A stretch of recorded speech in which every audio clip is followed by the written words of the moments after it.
হকটা হারাম হলে তার বিক্রিটা কি হবে? হারাম। মুসলমান এগুলো জানার পরেও এই কাজে লিপ্ত আছে। লটারির টিকিট হারাম না হালাল? হারাম তো। আপনাকে আমি দেখিয়ে দেবো আপনার বাজারে সকালবেলায় মুসলমান লটারি বিক্রি করছে। ঠিক বললাম না ভুল বললাম? শুধু এইখানে নয়, গোটা পশ্চিম বাংলায় পাড়ায় পাড়ায় বাজারে বাজারে মুসলমানরা কাউন্টার লাগিয়ে লটারি বিক্রি করছে হারাম জানার পরে। আর তাদের জান্নাতে যাবার দুটো মারাত্মক লাইন বেরিয়েছে আমাদের সমাজে। কটা বললাম? দুটো। সে জানে আমি মদ খাই, আমি মদ বিক্রি করি, আমি গাঁজা খাই, আমি সুদ খাই, আমি লটারি ব্যবসা করি, কিন্তু ইয়াসিন ভাই বললে কি হবে? জান্নাতে যাবার লাইন ইয়াসিন ভাইয়ের মতো হুজুররাই বার করে দিয়েছে। অসুবিধা কিচ্ছু না।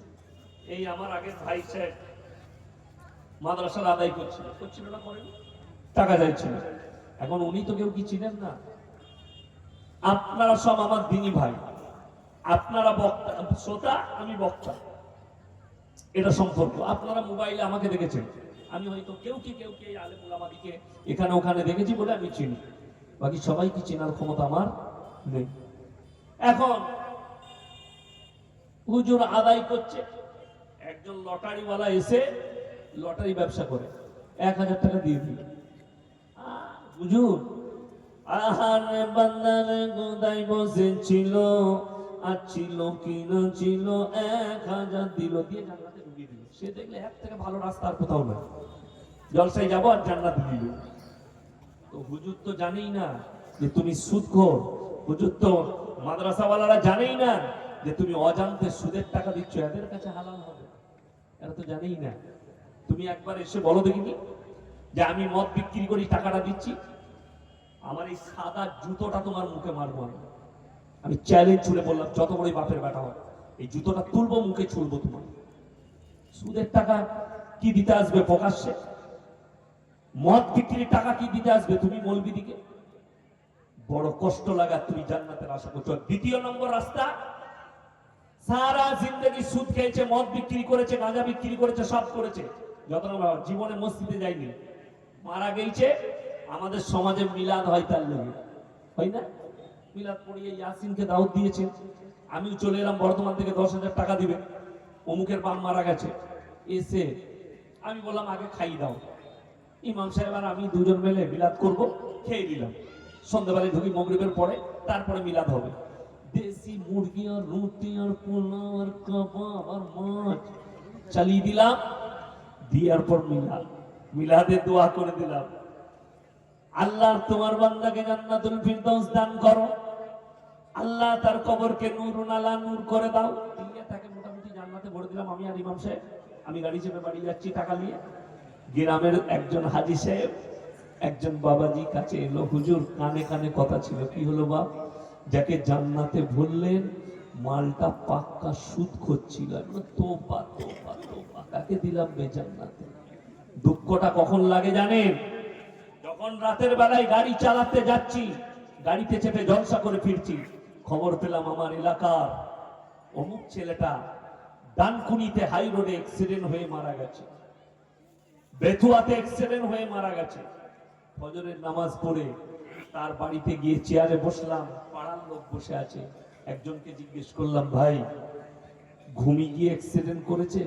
বলে হুজুর না, প্রত্যেক দিনে 1 বোতল খেত, কালকে 3 বোতল খেয়ে অ্যাক্সিডেন্ট করেছে। কতটা দুঃখ লাগে। তার লাগে কোন দোয়াটা বেরোবে, তার লাগে কিভাবে দোয়া করব। অথচ মা বাপ, সন্তানরা শুনে যান, যারা বাপ আছেন তারা শুনে যান, যারা স্ত্রী আছেন তারা শুনে যান। আপনার মনে মনে হবে আমার বাপ জিন্দগি ভর সুদ খেয়ে মরে গেছে, তার লেগে দোয়া করব না? হুজুর কি কথা বলছে? জিন্দগি ভর মদের ভাটিতে জীবন কাটিয়ে মারা গেল, তার লেগে দোয়া করব না? আমি 2 জন নবীর দলিল দেব। কজন বললাম? 2 জন। আমার বাপের গল্প। একজন হচ্ছেন মুহাম্মদ সাল্লাল্লাহু আলাইহি ওয়াসাল্লাম। আচ্ছা ইমানদারির সঙ্গে বলুন তো, নবীজি সাল্লাল্লাহু আলাইহি সাল্লামের থেকে দামি লোক পৃথিবীতে কেউ আছে? কিয়ামত পর্যন্ত কেউ আসবে? আসবেন না। আল্লাহর হাবিব সাল্লাল্লাহু আলাইহি সাল্লাম খবর এলো, ইয়া রাসূলুল্লাহ, আপনার চাচা যান মৃত্যুশয্যায় আছেন, মারা যাবেন। নবীজি ছুটলেন, চাচার অবস্থা দেখে আল্লাহ রসুলের চোখ দিয়ে পানি। হিতাকাঙ্ক্ষী চাচা, যে চাচা বলেছিল আমি বেঁচে থাকতে তোমার গায়ে কেউ হাত লাগাতে পারবে না, তুমি ইসলামের প্রচার করো। নবীজি চাচার অবস্থা দেখে, মৃত্যুর অবস্থা দেখে নবীজির চোখে পানি এসছে, দাড়ি দিয়ে গড়িয়েছে নবীজির পানি, চোখের পানি।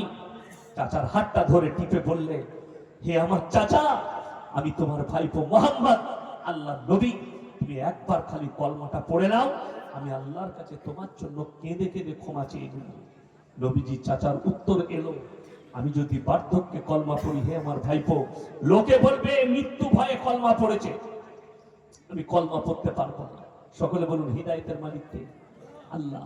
আল্লাহ কোরআন পাঠালেন নবীজির কাছে, ইন্নাকা লা তাহদি মান আহবাবতা ওয়ালাকিন্নাল্লাহা ইয়াহদি মান ইয়াশা। হে আমার নবী, হিদায়াতের দপ্তরটা আমার আল্লাহর হাতে, আমার ইচ্ছা নেই তোমার চাচা কলমা পড়তে পারবেন না। নবীজির চোখে পানি এলো, চাচা যান দুনিয়া ছেড়ে চলে গেলেন। নবীজির চাচা যান চলে গেলেন। এরপরে নবীজি থাকতে না পেরে আল্লাহকে কি বললেন, ওগো আল্লাহ, তুমি আমাকে যতদিন না নিষেধ করবে, আমি আমার চাচার জন্য কেঁদে কেঁদে ক্ষমা চাইবো, আমি আমার চাচার জন্য কেঁদে কেঁদে ক্ষমা চাইবো। আল্লাহ নবী কাঁদতে লাগলেন চাচার জন্য। আল্লাহ তাআলা জিবরিল আমিনকে পাঠালেন, যাও আমার নবীর কাছে। আপনারা বলুন তো, নবীদের দোয়া কবুল হয় না? হয় না? কবুল হয়ে যায়। নবীরা নিষ্পাপ, নবীরা জান্নাতি। আল্লাহর হাবিব কাঁদছেন, আল্লাহ আমার চাচাকে ক্ষমা করে দাও। আল্লাহ তাআলা জিবরিল আমিনকে পাঠালেন, মা কানা লিন নাবিয়্যি ওয়াল্লাযীনা আমানু আন ইস্তাগফিরু